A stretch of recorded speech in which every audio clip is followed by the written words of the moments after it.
Domenico, c'est moi. Hein, il y en a pas mal qui me connaissent avec tout ce que j'ai partagé sur Facebook, Instagram, etc. Donc aujourd'hui, on fait une dégustation avec Laurent. Il y aura des vins d'Aigle, il y aura des vins de Hollon, notamment une mondeuse, qui est un ancien cépage ancestral de Savoie. Qui est très intéressant. Il n'est pas vinifié comme une mondeuse d'Arbin, c'est-à-dire très sur la dureté, le tannique et un vieillissement excessif pour avoir quelque chose qui puisse ressortir et qui soit agréable en bouche. Là, on est vraiment sur une mondeuse qui est très sur la cerise, fruits rouges, ça c'est très intéressant. Et puis après, on aura un pinot noir, donc valaisan. Et puis je vais ouvrir aussi une bouteille de Dacapo. Je ne sais pas si tu connais Dacapo. Alors Dacapo, c'est un teinturier qu'il faut goûter, qu'il faut apprivoiser. C'est quand même assez fort, assez rustique. Okay. Et c'est quand même très intéressant. Normalement, c'est un cépage pour mélanger. Donc elle en a fait, je crois, en 2015. Elle n'en a pas fait en 2016, elle n'en a pas fait en 2017 parce qu'elle n'avait pas assez de production. Elle en mélange dans certains vins. Le Capot qui est un teinturier très intéressant. Okay. Alors santé Laurent. Hein. Voilà. Merci pour l'accueil. Donc là on est le 27 juillet, donc on est un peu courageux parce qu'on a un métier qui est à haut risque. C'est quand même 33 degrés et on ose quand même goûter des vins. Bon, c'est vrai que c'est des vins qui ont une belle fraîcheur, le Chasselas est un meilleur. C'est un vin qui est magnifiquement frais. Avec beaucoup de volume quand même. Hein. C'est clair. Un très beau volume, sans dessus. Là, on est sur une petite arvine de Karine Bell, qui est, je pense, sur des terroirs de Martigny, à ma connaissance. Il y a une belle fraîcheur, moi j'aime bien la fraîcheur qu'elle a. Caractère assez fumé au premier. Oui. C'est vrai. Puis ensuite des agrumes. Une petite finale saline, comme une bonne partie des petites arvines. Hein. C'est toujours cette finale un peu saline de typicité du cépage. C'est très sympathique. Hein. Moi j'aime bien petite arvine, cépage autochtone du Valais, qui est produit dans différentes communes, différents terroirs bien sûr. Il donne une typicité différente sur chaque terroir. C'est un vin qui est présenté bien sec, c'est important de le très, dire très aussi. Sec, très sec. Il va bien se marier avec des poissons du lac par exemple. Karine est une personne qui fait un rosé pour faire du rosé. Elle ne fait pas un surplus de rouge pour faire du rosé. On le voit à la couleur. Hein. Donc elle prend les meilleures grappes de son gamay justement pour faire un très beau rosé. Donc en fait sur les fonds d'étiquette, quand c'est les fonds d'étiquette par exemple, si vous voyez ici, les fonds d'étiquette qui sont sur fond foncé, ça vient du Valais. Et puis les fonds d'étiquette qui sont sur le fond blanc, ça vient du Canton de Vaud. Okay. Voilà. C'est un peu la spécificité. Alors voilà, rosé de gamay, donc d'aigle.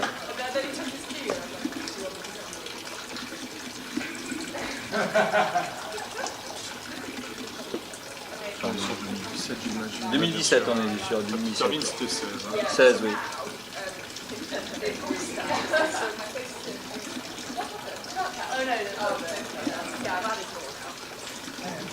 Ça, c'est vraiment un vin vif, un vin d'été, un vin de fraîcheur. C'est très beau, très aromatique. Moi, j'aime beaucoup cette façon de vinifier qu'elle a. Elle est vraiment une vigneronne que j'ai découvert l'an dernier et qui a vraiment beaucoup de mérite pour moi parce qu'elle ose des choses que les autres n'osent pas. Elle a une façon de vinifier qui est assez efficace, qui est très bien, notamment la l'aigle rouge où elle l'a fait très vineux, pas pomadé du tout. C'est un pinot gamay d'aigle. Elle a essayé de faire vraiment quelque chose qui ressemble à du vin et pas quelque chose de pomadé. Ce qui est le cas aussi sur ce domaine. Il y a de la luminosité, il y a de la fraîcheur, c'est sec, il n'y a pas de sucre pour masquer la misère. Aujourd'hui, on va présenter encore le Aigle Rouge que j'ai tenu à présenter à Laurent. Aigle Rouge qui est un Pinot Gamay d'Aigle. Alors, j'ai pas encore goûté le 2017, je peux pas vous dire exactement parce que je ne sais pas exactement comment il est. Bon, toujours après, toujours un caractère assez clair et au nez. Au nez, il est un peu alcooleux, un peu au puits mariné. Moi, je sens le Kirché. ouais, Kirché, ouais.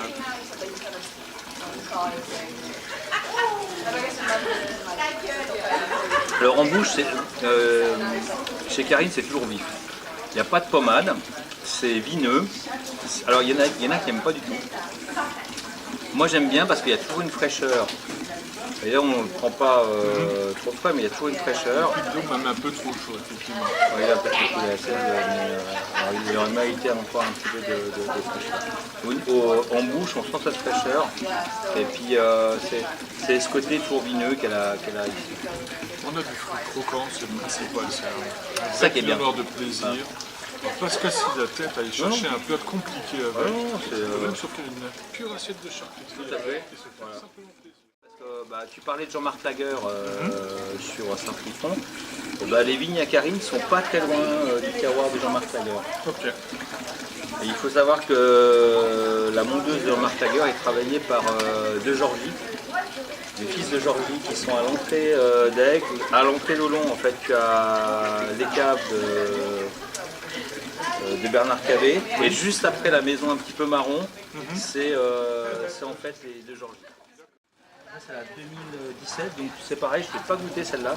Alors en fait, c'est un 100% Karine, puisque en 2016, ça avait été commencé par son nom, récolté par elle et vinifié par elle.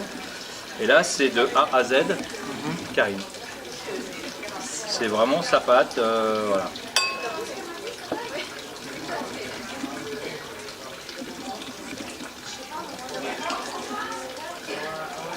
On sent ce nez de cerise, un peu griotte, cerise aigre. Hein.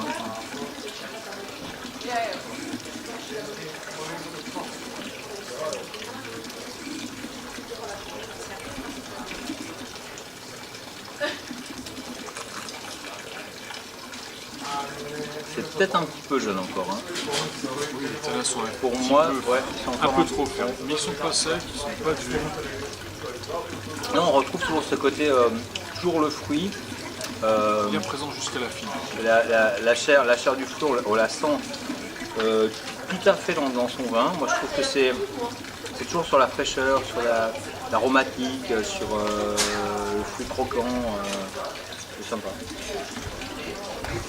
C'est une jolie mondeuse. Très jolie mondeuse. Jolie mondeuse, on ne cherche pas une concentration. Ça ne servira à rien. Alors, Pinot Noir barrique. Alors là, te dire si c'est Martini ou Sion, je ne saurais pas te dire. Il faudrait demander à la vigneronne. De toute façon, Martini, elle est sur Martini 3, puis sur Sion, elle est à la Planta. Ça, c'est la 2015. Hein. D'accord. Il va arrêter 2015. Et puis après, on goûtera le Dacapo.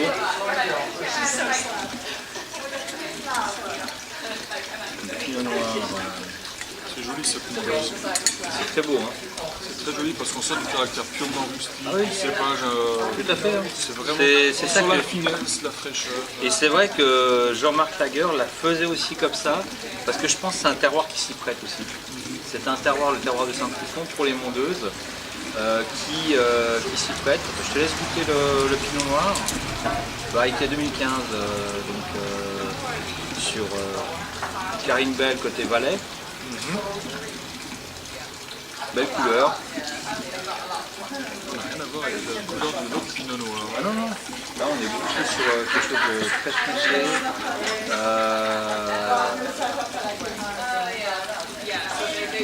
Oui, c'est très flatteur. Hein. Même sur la barrique, on ne sent pas Voilà, la barrique trop présente. Ça n'a rien vanillé, mais ça accompagne la matière. C'est pas là pour la surcharger. Non. Il y a une belle richesse, mais la fraîcheur domine avec un fruit qui est présent tout le long de la bouche. Capital, ça pour moi. Ah, c'est beau. Hein. Ça c'est beau. Ça c'est rond, c'est charnu, je sais pas. C'est joli, c'est joli. Moi je trouve que c'est super joli ça. Très joli. Elle a quel âge? Elle a une trentaine d'années, Karine. Elle a fait Changin. Elle a travaillé avec un vigneron pendant quelques années qui était vigneron sur Livorno. Puis après elle a arrêté et puis là elle a repris le domaine, gros boulot de tout son oncle. Et qui avait des vignes sur Montagne, des vignes sur Saint-Trifon, des vignes sur Aigle, sur Martigny et La Planta. Ça fait quand même géographiquement un périmètre qui est assez large. Entendu, ouais. En termes de frais de production, ça doit quand même coûter un minimum, tout ça. Non, c'est vrai que là c'est juste beau ça, C'est très bien. c'est juste magnifique. Quoi. Ça, c'est un beau vin d'automne avec un plat. Ça sur une petite chasse sympathique, pas trop faisongée, ça va bien passer. Même sur une bonne queue de veuve bien rassis sur l'eau, ça va être très sympa ça. Moi, je partirais sur un plat mitonné, quelque chose de comme Ouais. bœuf en dos, un bœuf carotte, quelque chose comme ça. Ouais, c'est bien. C'est un tas de vraiment brasserie. C'est plein de brasserie, absolument. D'ailleurs, je tiens à signaler qu'au niveau des brasseries, vous avez la pomme du Paradis. C'est un des derniers à faire encore l'eau samoile, pour ceux qui aiment. L'eau samoile, ça a été banni pendant des années. Parce qu'il y avait, au départ, il y avait les Anglais qui avaient incorporé la vache folle, justement, qui avaient fait trembler toute la terre par rapport à ça. Et lui, il continue, il fait des rognons, il fait aussi des salades de gésier, ça dépend de la saison.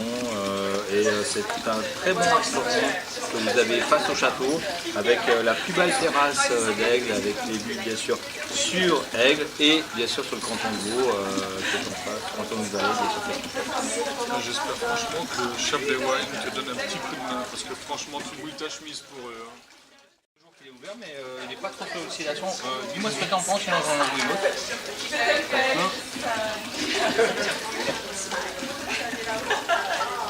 Un peu de douceur là.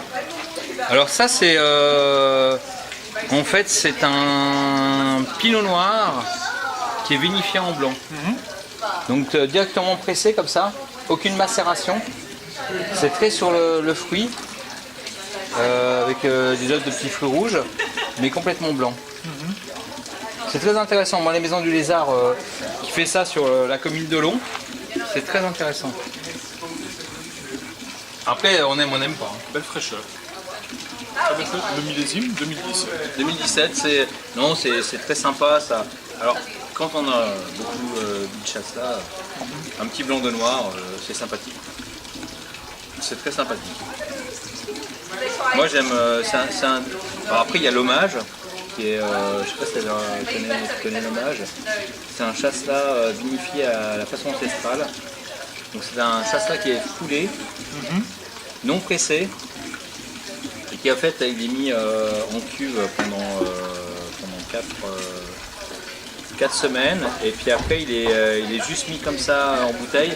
Donc il a cette oxydation des vins du Jura. Okay. Et vraiment un goût de pomme au four, des choses comme ça. Alors c'est vraiment très intéressant. Moi je le présente très bien, il y a beaucoup de restaurateurs qui le veulent. Il y en a qui n'aiment pas du tout. Il y a des gens que j'ai fait goûter 1, 2, 3 fois. Et en fait ils ont trouvé que, bon après c'est quand même un peu plus lourd. Hein, c'est un peu plus, mais c'est vraiment l'hommage de chez Balou qui a, on peut le dire, hein, une étiquette comment dirais-je, on dirait une étiquette de bière Trappiste, qui est comme des vitraux, comme ça. Et c'est vraiment très très sympa. Donc Da Capo, voilà. Donc on va présenter le Da Capo, cépage teintonier noir de noir sur le Valais. Voilà. Donc Da Capo. Effectivement. très très foncé, cépage teinturier. C'est un truc de fou quoi. C'est juste un truc de fou ça. Hello.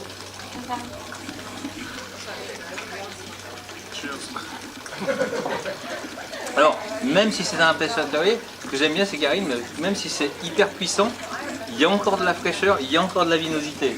C'est un truc de fou quoi chez elle. Hein.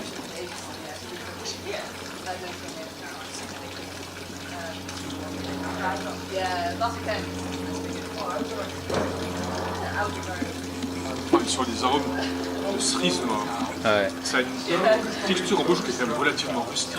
Ouais. Et il y a effectivement cette fraîcheur qui vient apporter ce petit supplément qui empêche le vin de tomber dans la caricature.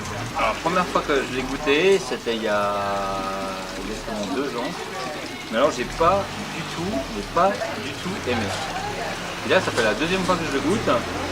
Ça commence à me parler. Mais bon, bien sûr, il faut manger avec une pièce de viande, même une chasse, quelque chose de puissant. Ou même des plats, je pense, épicés, orientaux ou asiatiques, ça peut être très intéressant. Avec ce côté... Compte tenu de la vinosité qu'on a ici, moi je partirais pas forcément sur un plat trop complexe. Ouais. Peut-être même une simple assiette de charcuterie. Hein, Peut-être, ouais. Salami bien poivré, quelque chose comme ça. Pourquoi pas, ça peut être très sympa.